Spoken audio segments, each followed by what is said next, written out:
known Mike for 40 years, since we came into the new market from outside market. He wasn't working then, he was still at school, but his dad had a stall upstairs in the market hall then, and he used to come and have a word with me nearly every day when he was in. He used to come to the market when he wasn't at school. He used to come down the steps and come for his apples. I've known him for about 30 years through working at the market. He just smiled at me then. He probably knows what I'm about to say. The memory that sticks out above anything is when he was on a float for the market one Christmas, and he was dressed in a tutu, pink tulle tights. You know, on one occasion he dressed up in clogs and a sacking pinny, and he was, you know, an old-fashioned trader. Jumped off the float to go into the crowd, and a dog bit him. I've seen him run up and down this passageway here as the back end of a horse. He's up for anything. I've worked for Michael since last October. I'm currently doing an apprenticeship. He's a good boss, and like fair.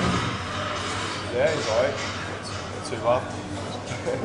Get on with him as well. I left school at 16. All my family are butchers. My granddad was, my dad was. It were pretty inevitable that that's where I would be doing. So at 16 you leave school, do your O-levels and away you come. So I started the day after I left school, and I've been here ever since. I don't know whether that's good or bad, but I have. We were on Darwin Market at the same time in Norwich. So here there was a vacancy, so my dad plonked me here, and I've been here ever since. It was just that there was somewhere for me to come, so it wasn't really, you know, didn't engineer it or I didn't want to come, it was just where I had to come. My dad retired, and my brother, he took Darwin, my sister, she went to Harwich, and I ended up still here 37 years later. I once entertained an international football team. I have a lady called Lady Grenfell Baines, who's a customer, who's quite well known in press, well, very well known in press and well known all over really. And she's checked by the dissent, and she became interpreter for, when Euro 96 was on, she became interpreter for a football team. They stayed at Broughton Park, which is only just up road. So when they got through to quarter-final at European Championships, they didn't know where to go. They were fed up at being at hotel. So as a joke, I said, well, you can bring them to our house if you want, and we'll have a barbecue. Not thinking they would come. I didn't think anybody would come. Anyway, she said, oh, what a good idea. Yeah, I'll get on with that. So I thought, well, I'll get 15 players and a manager, and they'll come, and that'll be it. No, we didn't get that.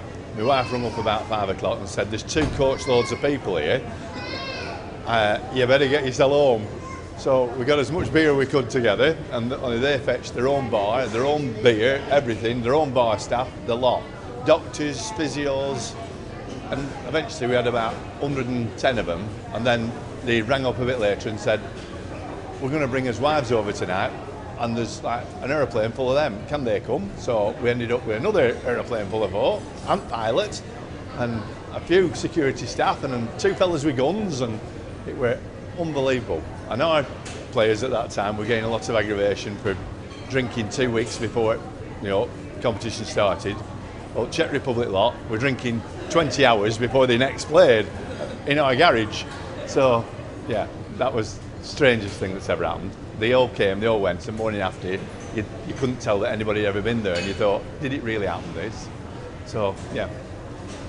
My little girl was only about 3 at the time, and she said, Patrick Berger was playing for Liverpool then, and she said, he's been to our toilet. And I said, how do you know? She said, I heard him. He has a good following as Michael, and he always has had. But his character will bring customers, apart from his meat. He has very good meat, and I've never had anything that's not been right all the time. I bought meat from him and his dad. and he's very popular with his customers because he's outgoing and he talks to his customers.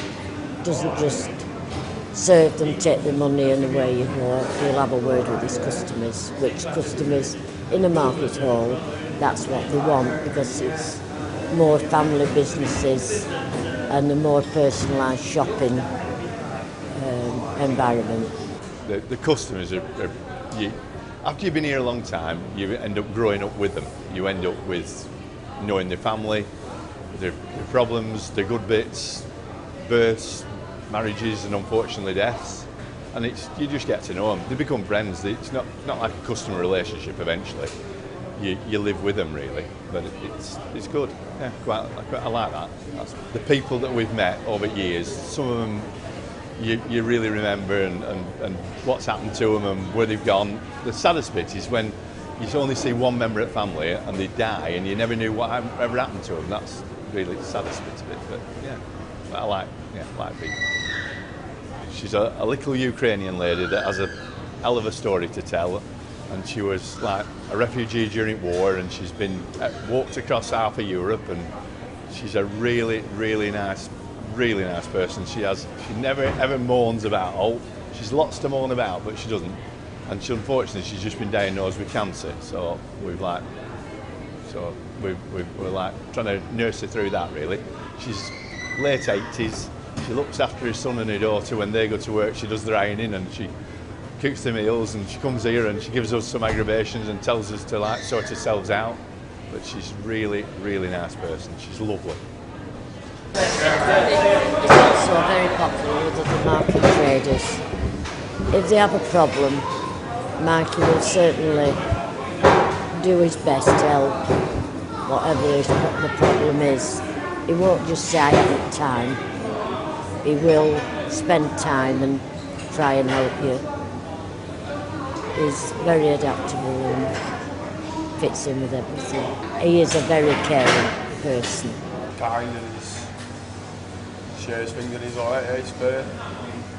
Everybody gets on and everybody works hard and gets the job done, so yeah, it's quite good. Good environment. He's on the committee for the Market Tenants Association, and he always has plenty to say. You know, he's right at the forefront. He's always been full of ideas, and he's about to modernise his stall in a few weeks, which should look absolutely stunning. Lamb is my favourite. I like lamb of any sort really, but best seller is always beef. It's joints of beef and steak really is our biggest seller, and always has been all the time I've been here. It's never changed really. Everybody likes a nice steak, especially when they're trying to impress. Well, there's 5 of us in here, but I wouldn't say we compete against supermarkets really, not against each other. If you've come to buy from an independent butcher, you've come in here to do that. So really, I don't suppose we compete against each other. We're very similar really. We all sell a similar type of, well, a good quality meat, whereas really biggest competition is supermarkets that have been built on outskirts really. So I would say that's our competition nowadays, not each other. The town centre is going to die out. You'll just end up with retail parks on outskirts.